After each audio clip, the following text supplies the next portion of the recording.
Buenos días compañeros, nosotros somos el grupo número 5 y tenemos el gusto de presentarles el tema de inventarios forestales, parcelas al azar, muestreo sistemático y por conglomerados. Respecto a los inventarios forestales, vamos a definir la importancia de una buena planificación de un inventario forestal. También al ejecutar un inventario forestal, cuáles son los elementos que deben de incluir. Deben incluir un mapa, se deben de incluir qué columnas se deben de incluir en nuestras tablas de nuestros árboles que sean censados o bien por medio de una muestra, y también definir nuestras parcelas al azar, si es un muestreo sistemático o por conglomerados. Esto va a depender mucho de las condiciones de nuestro bosque, de nuestros árboles, ¿verdad?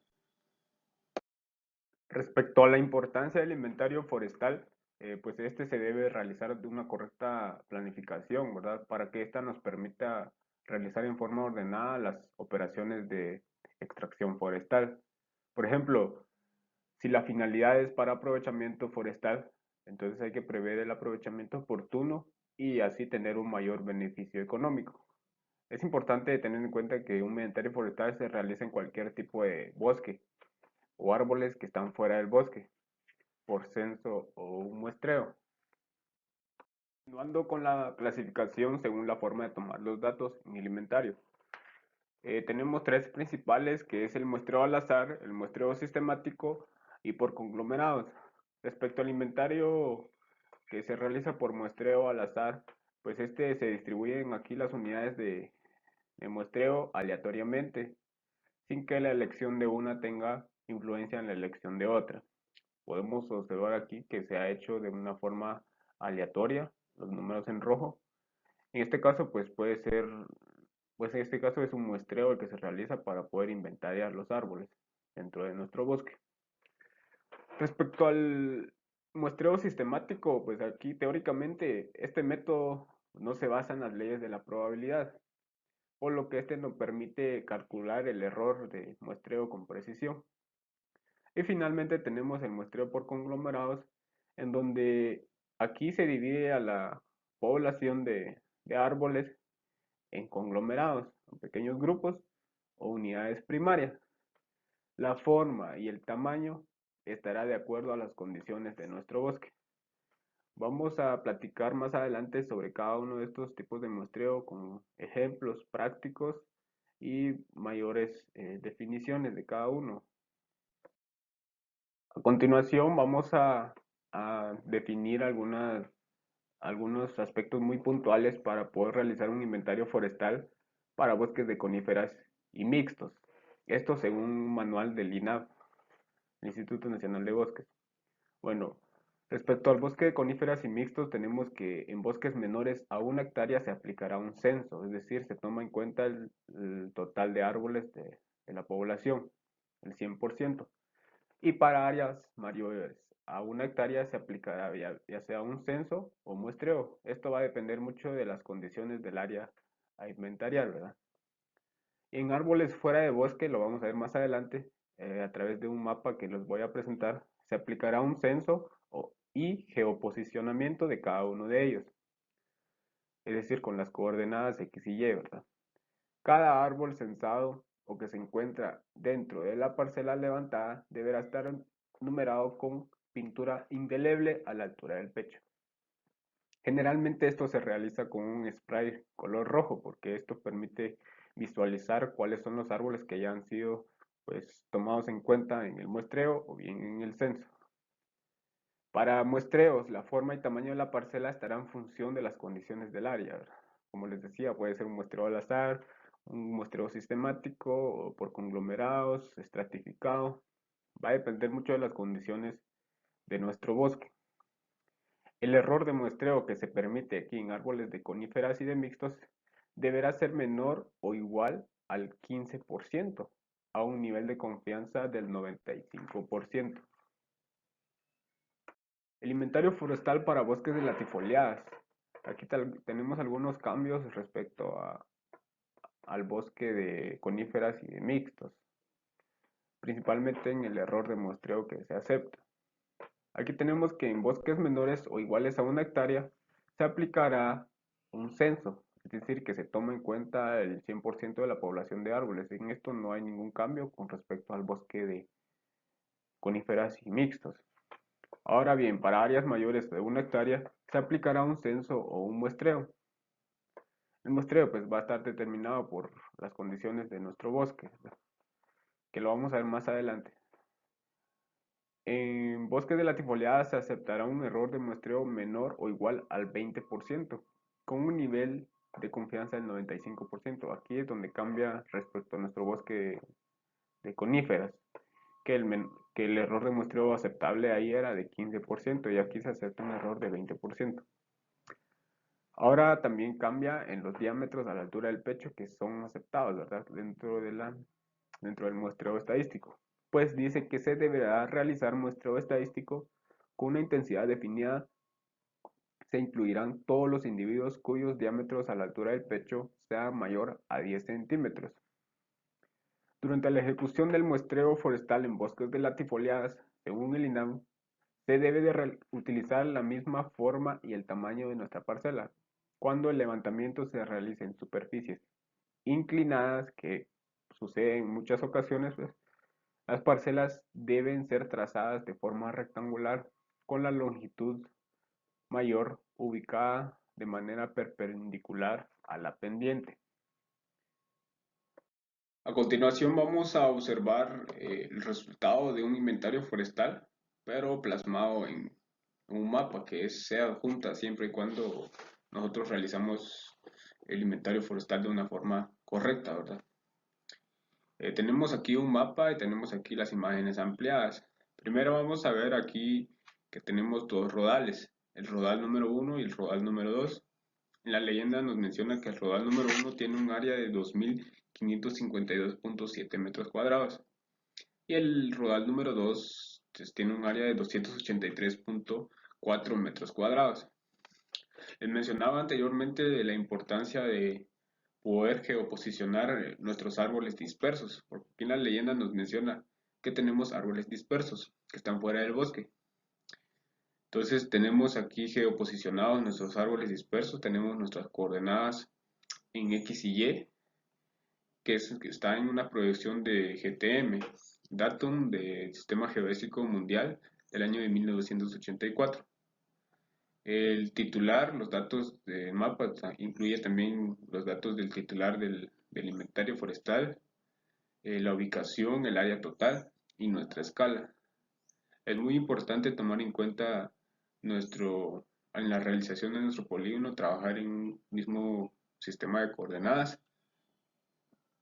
y geoposicionar nuestros árboles dispersos que se están señalando con el puntero.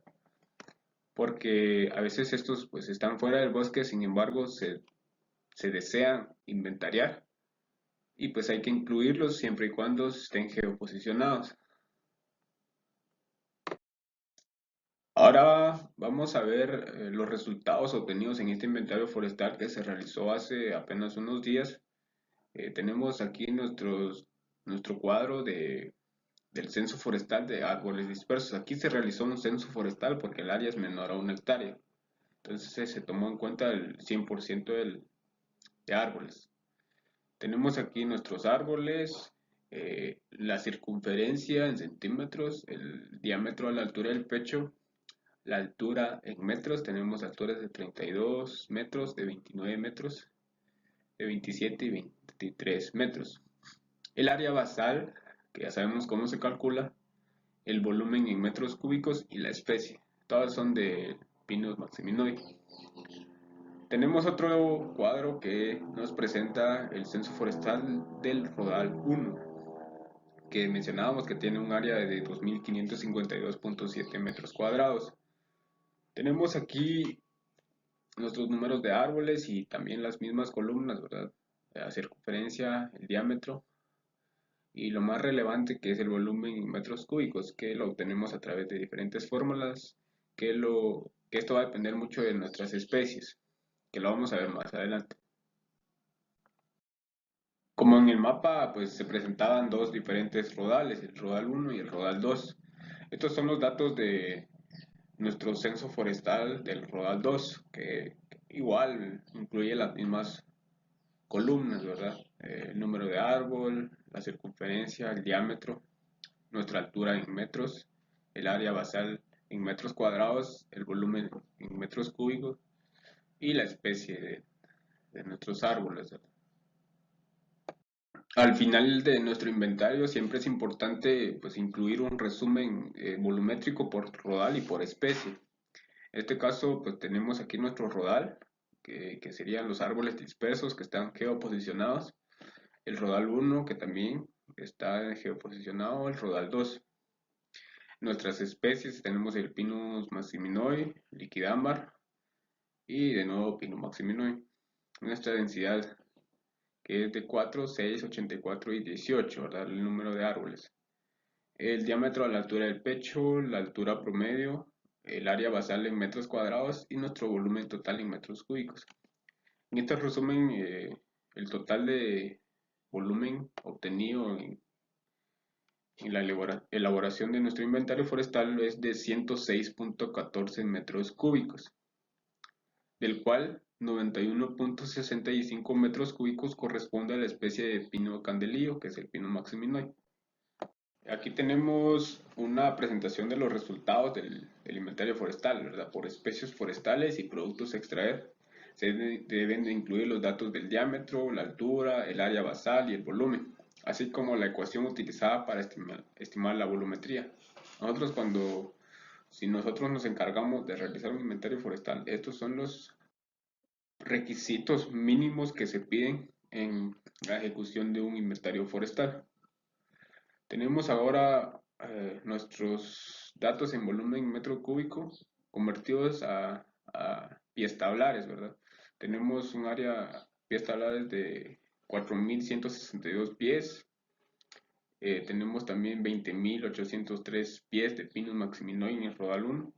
Y en el rodal 2 tenemos 6.123 pies. Tenemos un total de 31.088 pies en este inventario forestal. Para el cálculo de productos forestales disponibles en el bosque se considera que el 80% del volumen total corresponde a la troza. Dentro de ese porcentaje se toma en cuenta el trocillo y el 20% restante corresponde a la leña. Entonces tenemos aquí ya en columnas la troza y la leña. Para las ecuaciones, aquí se utilizaron ecuaciones para el cálculo de volumen, se describen en este apartado, ¿verdad? Cada especie pues tiene su ecuación y como aquí fueron dos especies pues predominantes y que fueron parte del inventario forestal, tenemos la especie de Pinus maximinoi, tenemos nuestra ecuación que toma en cuenta estos valores decimales y el diámetro a la altura del pecho en centímetros por la altura total en metros. En la especie de liquidambar varía la fórmula para el cálculo de volumen en metros cúbicos. Bien, continuando con los métodos de muestreo, podemos decir que al definir el número de parcelas a realizar en campo, estas se deben de distribuir en total de parcelas en el bosque. Y esto se puede realizar de diferentes formas. Una de ellas es de forma aleatoria o al azar, ya sea sistemática o por conglomerados. En esta ocasión les voy a explicar el muestreo aleatorio o al azar.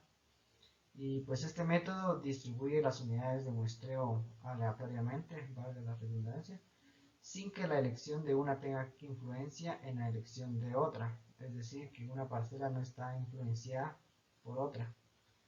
Este método es muy utilizado, pero presenta varias desventajas y una de ellas es que no se puede establecer una ubicación exacta de las unidades de muestreo dentro del bosque. Otra desventaja es que posee costos muy altos, tanto en accesibilidad como en movilidad, pues las parcelas quedan distribuidas aleatoriamente y no se sabe con exactitud en qué área del bosque vaya a tocar muestrear. Cuando se evalúan bosques heterogéneos se obtiene poca representatividad de la muestra y esta no nos genera datos representativos dentro de la topografía. Sin embargo, pues este método es muy útil cuando se presenta de manera homogénea la variable que vamos a estimar. A continuación, pues se enumeran los pasos que se deben de seguir en el muestreo aleatorio. Y el primero es elaborar un mapa del bosque. Para tener una idea de cómo va a ser el inventario y cómo se van a tomar las muestras, debemos de tener en cuenta que el mapa es lo más importante y se debe trazar correctamente el polígono del área del bosque. Luego tenemos que definir la forma y tamaño de las parcelas de muestreo. Estas parcelas pues deben de tener un tamaño adecuado para que la muestra sea muy representativa. Delimitar el área de cada unidad de muestreo dentro del polígono del terreno. Esta delimitación se hace por medio de gradillas. Podemos utilizar diferentes escalas para poder diferenciar cada unidad de muestreo dentro del terreno. El siguiente paso es enumerar las parcelas de muestreo. En este caso, todas las parcelas que ya delimitamos pues van a pasar a ser enumeradas. Cabe mencionar que solo se van a enumerar las parcelas que estén completas. Por ejemplo, si una parcela es atravesada por el polígono del terreno, esa no se toma en cuenta. Solo se toman en cuenta las parcelas completas. Y finalmente se seleccionan las parcelas de muestreo aleatoriamente. Pueden hacerse manual o incluso desde diferentes softwares. A continuación les presento un ejemplo de un muestreo aleatorio. Entonces tenemos que en un terreno de 15.20 hectáreas con bosque en su totalidad presenta una pendiente promedio del 20% y se realizará un inventario forestal con una intensidad de muestreo del 5% con parcelas rectangulares de 1000 metros cuadrados de forma aleatoria. Entonces vamos a iniciar definiendo el tamaño de nuestra muestra. Entonces el área de muestreo es igual al 5% de la intensidad de muestreo dividido 100% y esto se multiplica por el área total, que es 15.20 hectáreas. Como resultado tenemos 0.76 hectáreas. Y ahora calcularemos el número de parcelas. Para el número de parcelas se divide el área de la muestra, que sería 0.76 hectáreas, por dividido las parcelas, que sería aquí 1000 metros cuadrados, convirtiéndolo a 0.10 hectáreas. Y nos queda un número de parcelas de 7.60. Pero como no podemos tomar 7.60 parcelas, lo aproximamos inmediatamente a 8 parcelas. Como podemos ver, aquí se muestran las parcelas numeradas, que hay en total 118 parcelas a muestrear, de las cuales solo se escogieron 8 aleatoriamente, como podemos observar. Ahora bien, esta es una forma de calcular el sistema de muestreo, podemos decirlo desde pie. Sin embargo, existen diferentes programas con los que se puede utilizar un muestreo aleatorio. Uno de ellos es el programa ArcGIS. Ahora les voy a explicar cómo se realiza utilizando este software. Aquí tenemos unos datos que nos proporcionaron. Tenemos un área de 2.92 hectáreas de bosque. Es un bosque latifoliado con una pendiente del terreno del 40%.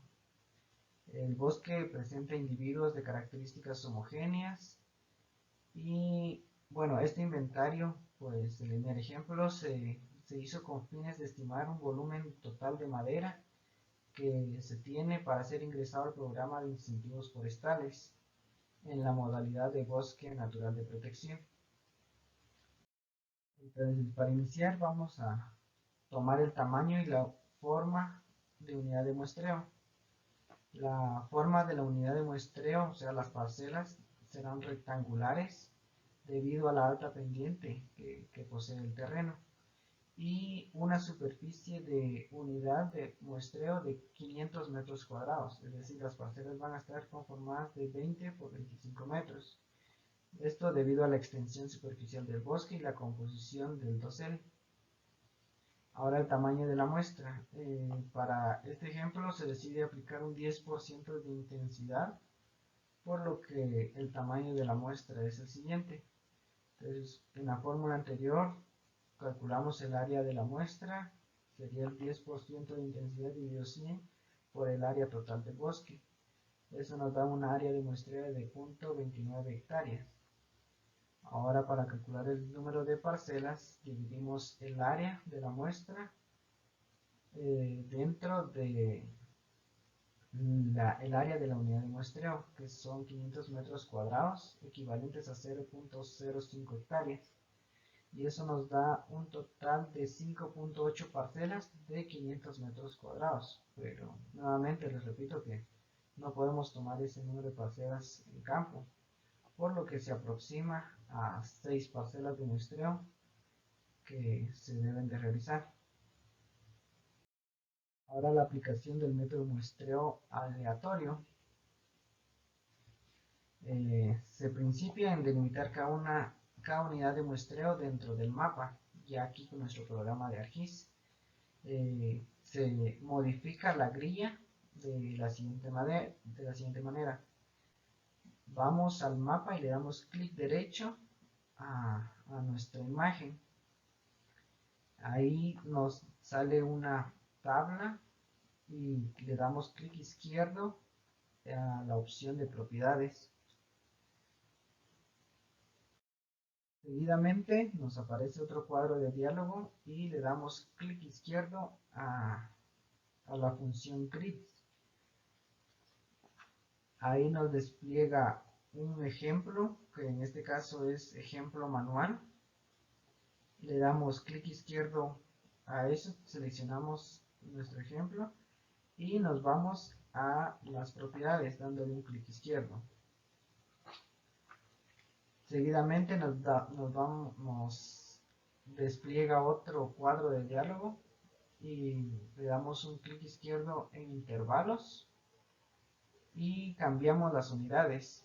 En unidades verificamos que esté en metros, si no es que está en kilómetros o hectáreas. Entonces nosotros lo dejaremos en metros. Ahora modificaremos los valores de X y de Y, dándole al valor de X las dimensiones de las parcelas de muestreo que nosotros queremos, que en este caso son de 20 metros por 25 metros, para que nos dé una superficie total de 500 metros cuadrados. Y le damos clic izquierdo en aceptar.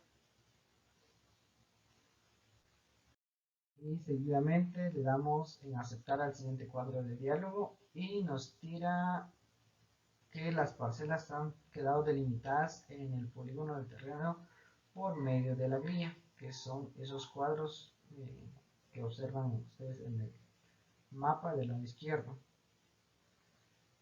Seguidamente toca enumerar las unidades de muestreo resultantes dentro del mapa. Ya con nuestro polígono en nuestra guía, pues enumeramos las parcelas, recordando que solo se deben de enumerar las parcelas que estén completas, pues aquellas que son atravesadas o hay fracciones fuera del polígono no se deben de tomar en cuenta.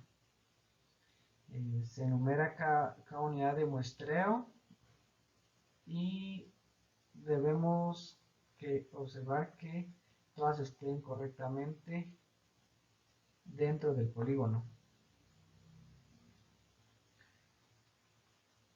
Bien, ahora seleccionamos aleatoriamente las unidades de muestreo. Esto se realiza en una hoja de Microsoft Excel con la siguiente función, que es aleatorio.entre, abrimos paréntesis, colocamos inferior, punto y coma superior y cerramos.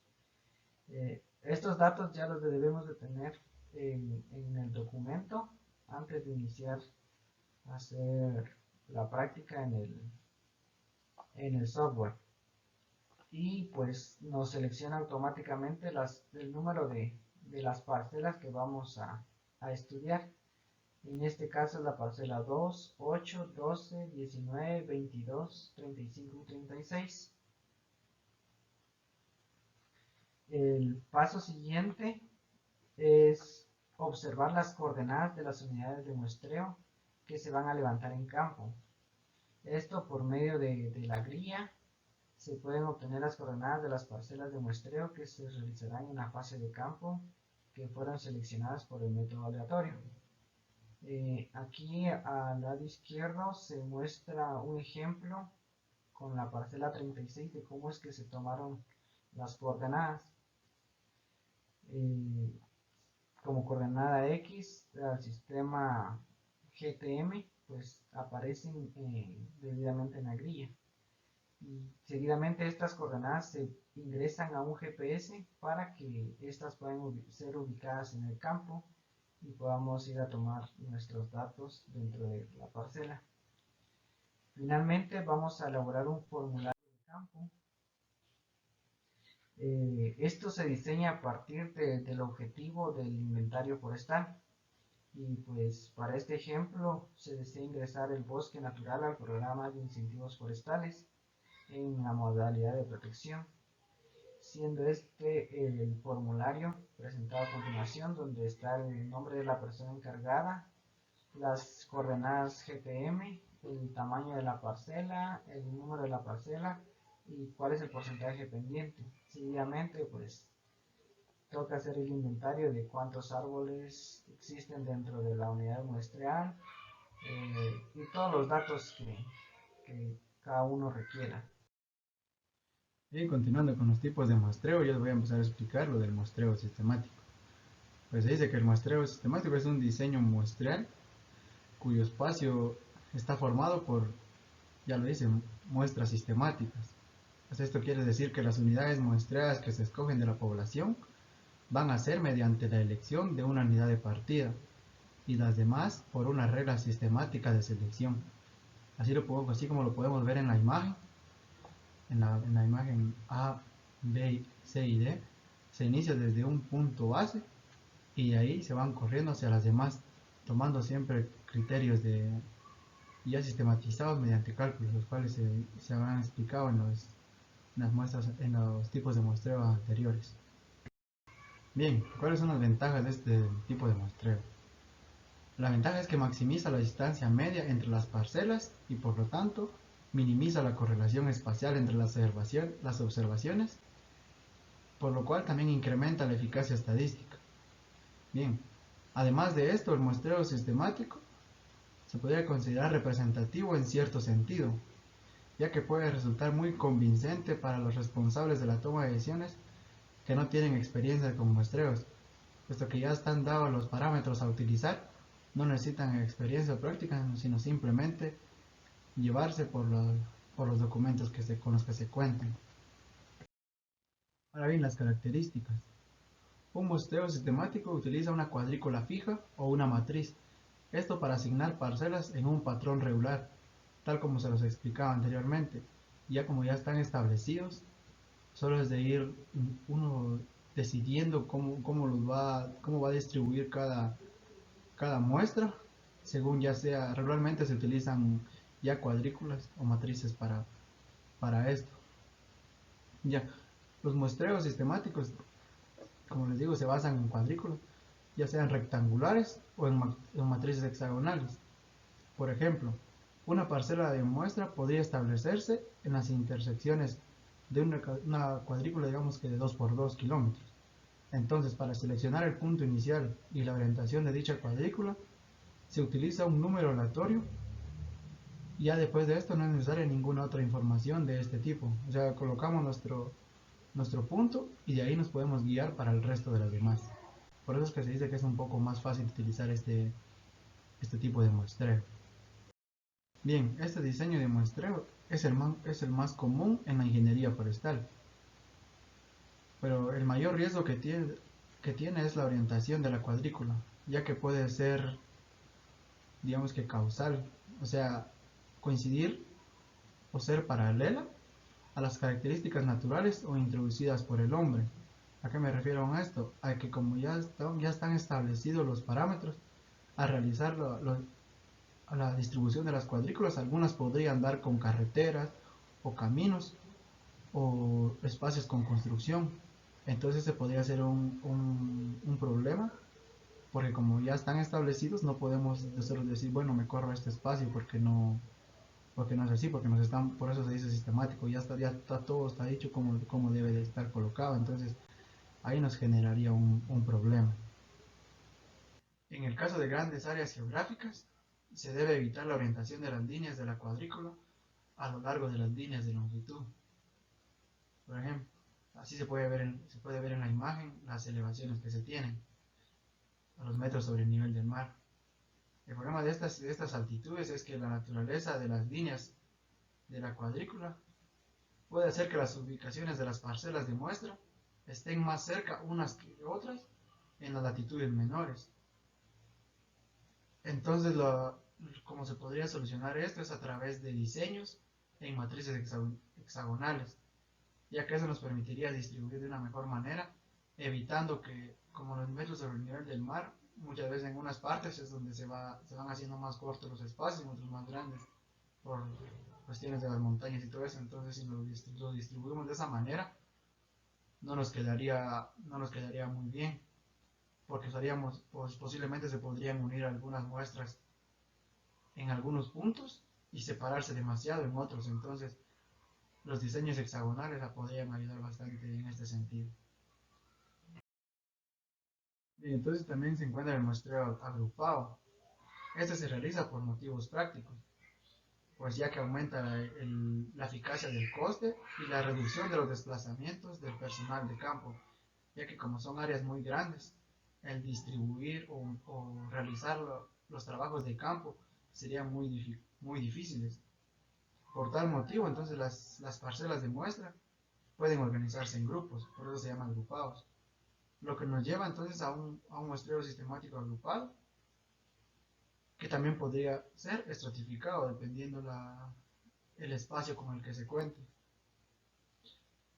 Entonces aquí ya se tendrían que utilizar cuadrículas o polígonos, dependiendo de cada área. Entonces aquí tenemos los tipos de muestreo sistemático. Por ejemplo, aquí podemos ver el diseño de muestreo alineado.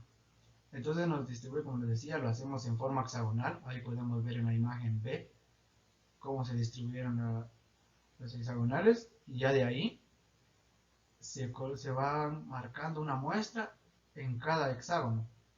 Entonces se va colocando en líneas horizontales o verticales, tal como se muestran en la imagen. Por eso se llama alineado.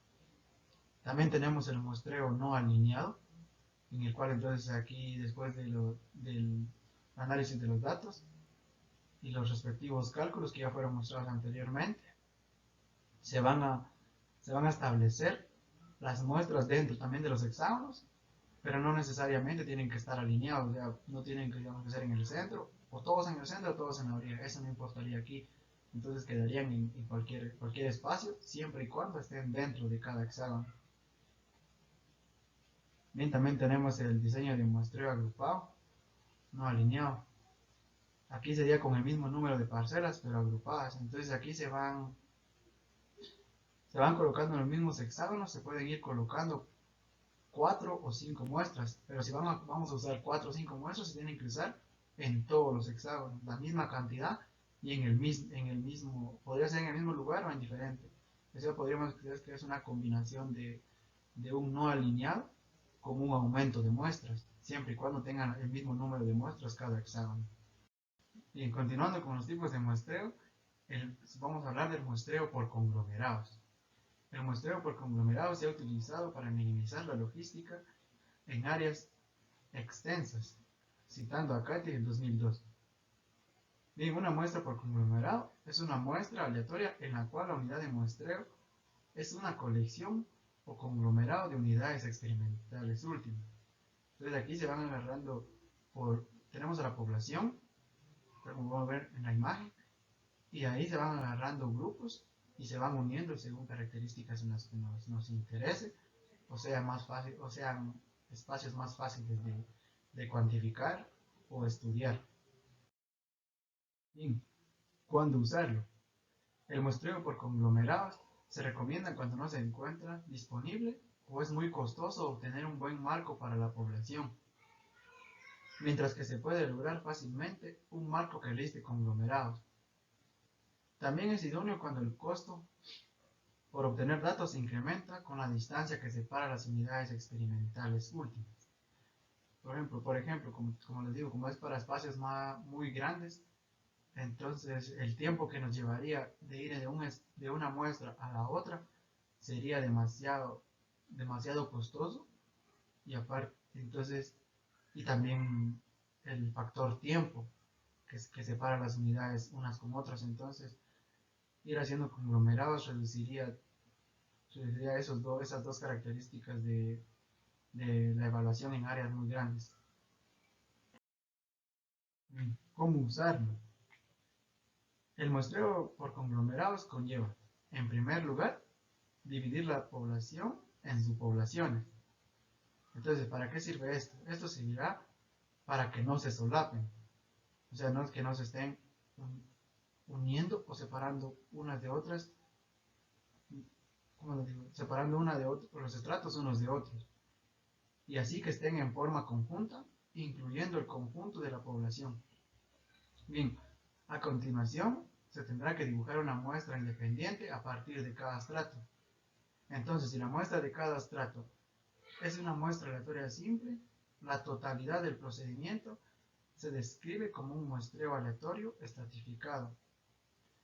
Y varias razones pueden justificar este tipo de muestreo, que son la distancia de cada muestra, el espacio a evaluar, los costos que se llevan por este estudio, y también en la cantidad de personal que se necesita para hacer una evaluación de este tipo. Bien, entonces, ¿por qué usarlo? En primer lugar, esta estratificación se va a emplear para aumentar la precisión de las estimaciones de la población. También puede contribuir a evitar el sesgo del cálculo en función del estimador elegido. Por ejemplo, como lo he estado mencionando, esto es más para extensiones grandes. Entonces, digamos, vamos a un espacio y se requiere el permiso de los propietarios en espacios privados para medir esas parcelas, porque precisamente ahí nos quedó una muestra. Y estas muestras están en los terrenos privados. Entonces, de forma inevitable, en algunas ocasiones no van a permitir el acceso a esos espacios, o van a poner varios obstáculos.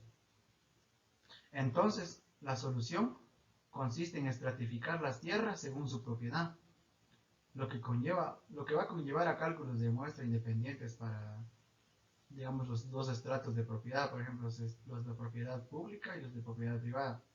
Pero ¿en qué nos sirve esto? Por ejemplo, como ya tenemos estratificados los dos espacios y los cálculos para cada tipo de área, ya sea privada y pública, entonces, si en unos terrenos públicos no hay problema, ahí podemos evaluar, sacar los datos y todo de forma normal. Ahora bien, en las propiedades privadas, en algunos casos nos van a permitir evaluarlos, entonces podemos ir y sacar todas las medidas. Pero si se diera el caso que en un espacio privado no nos dejan, entonces nos ahorramos el tiempo y los recursos de estar solicitando que nos den el acceso. Como ya tenemos la evaluación de otros que también son privados, entonces solo reducimos el número de muestras, o bien podemos sustituir esa muestra en otro terreno privado en el que no había, para complementar las que faltaban.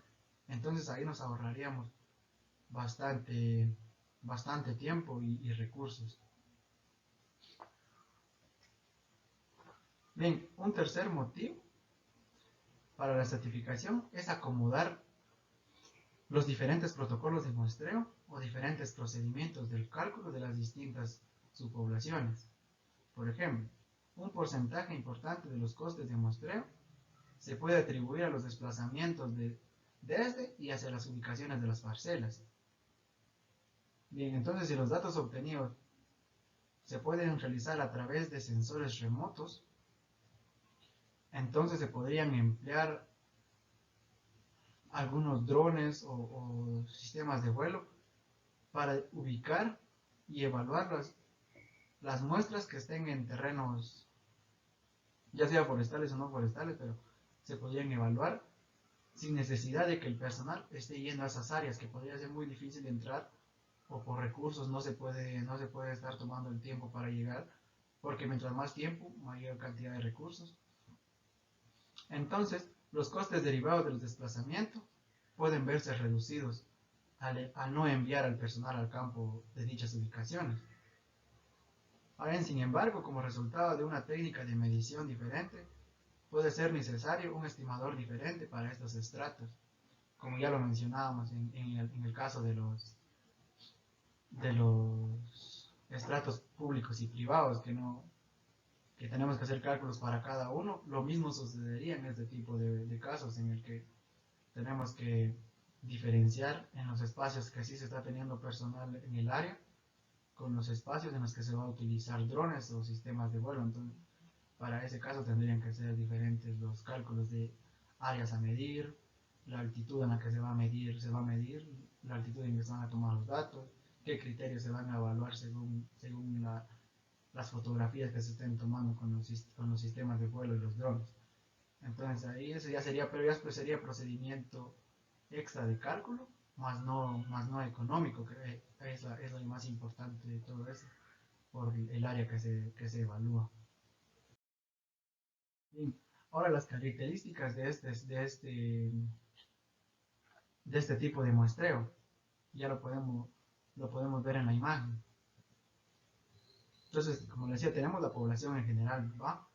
Entonces ya de aquí vamos a ir uniendo espacios, uniendo áreas para que sea más fácil su evaluación. Entonces, por ejemplo, tenemos aquí el conglomerado 1, conglomerado 2, el 3 y el 4. Entonces se hacen los cálculos respectivos que ya fueron mencionados en los muestreos anteriores, que sí varía en unos casos, pero es mínimo. Entonces ya se calcula el tamaño de la muestra, el de la primera, el tamaño de la muestra del segundo, el tercero y el cuarto, así sucesivamente. Entonces en cada conglomerado se va a ir definiendo qué muestras vamos a conglomerar, o sea, qué vamos a poner en cada, por qué estamos haciendo este tipo de divisiones.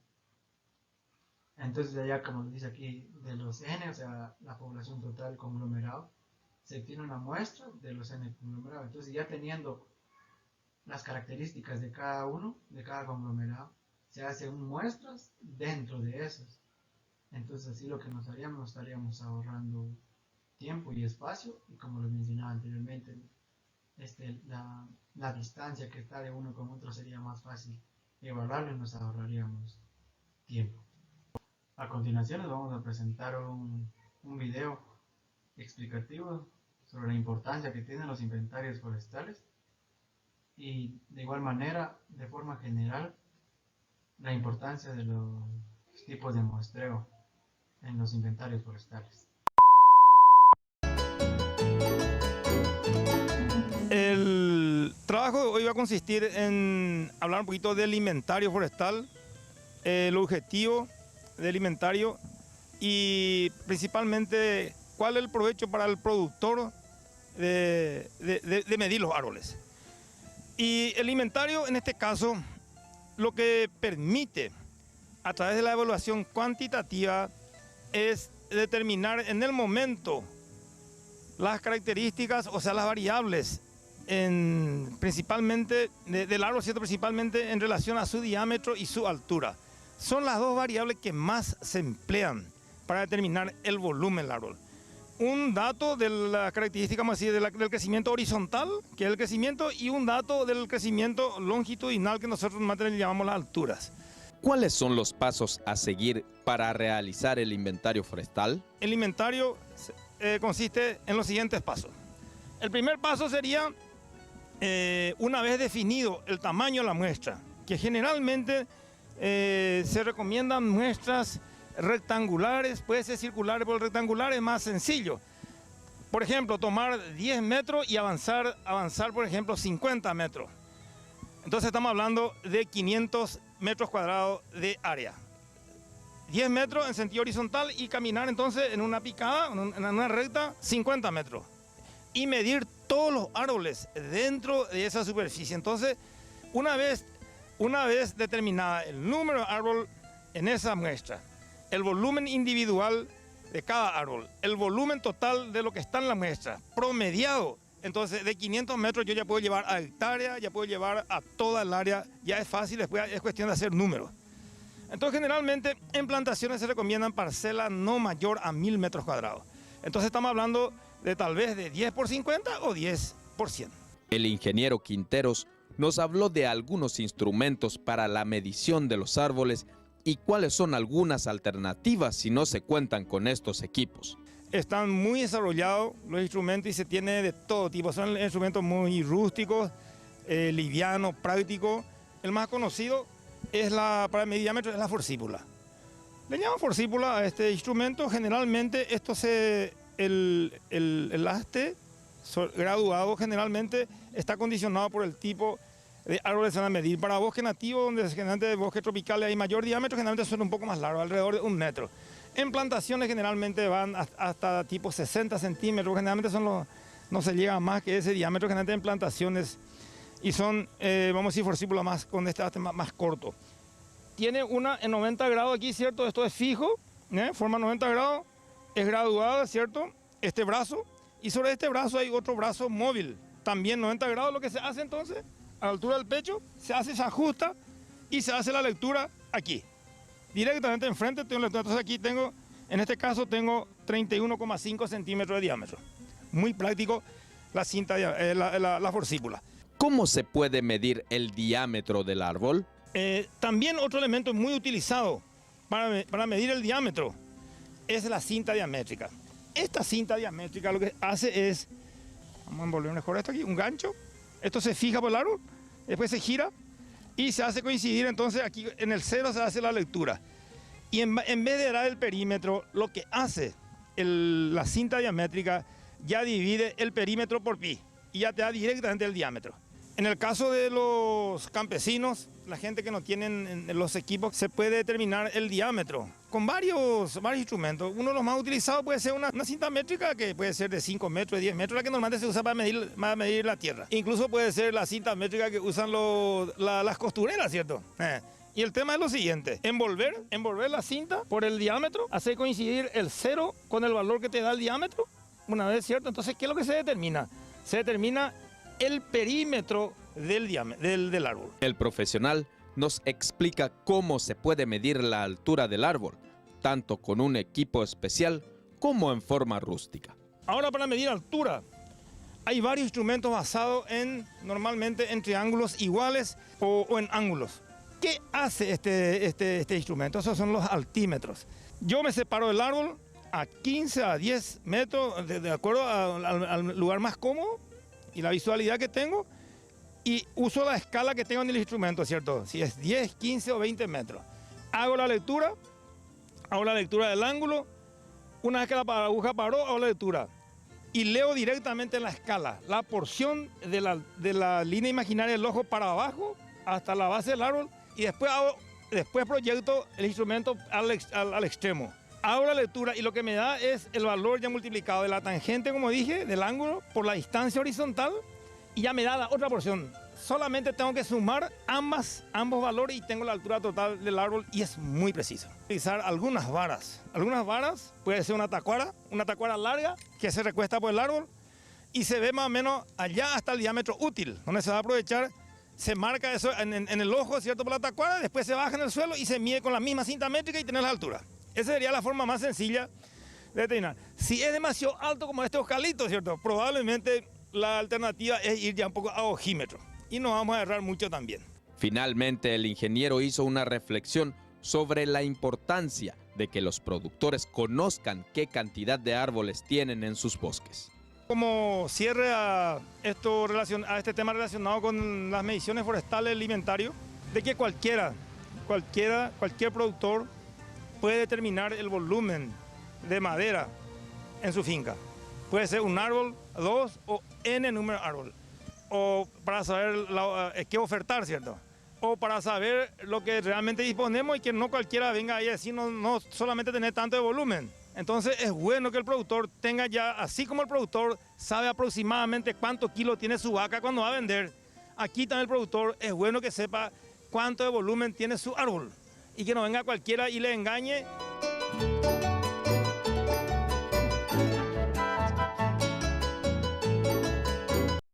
Bien compañeros, eso es todo de nuestra parte. Espero que hayan prestado mucha atención y muchas gracias. Que pasen un buen día.